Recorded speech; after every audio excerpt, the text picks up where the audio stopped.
Mga kapuso, mahangin at malamig ang panahon dito sa Metro Manila ngayong umaga. Sa wind map forecast ng Weather Central, makikita ang mga araw mula Hilagang Silangan na kumikilos patimog na direksyon hanggang sa bahaging Southern Luzon, kasama na po dyan ang Metro Manila. Yan po yung hanging amihan na ayon sa Pag-asa lumalakas ngayong araw at atin pong nararamdaman.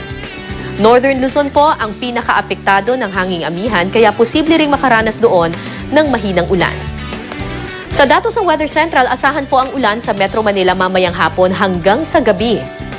Amihan ang muling magpapasungit sa mga dagat sakop ng lahat ng seaboards ng Northern Luzon at maging ang western seaboards ng Central at Southern Luzon. Base sa gale warning ng Pag-asa, pinapayuhan po ang mga mangingisda at may maliliit na sasakyang pandagat na iwasan munang pumalaot o maglayag dahil sa posibleng matataas na alon.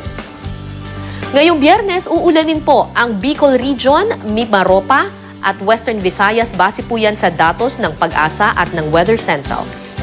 Epekto naman po ito ng tail end ng cold front.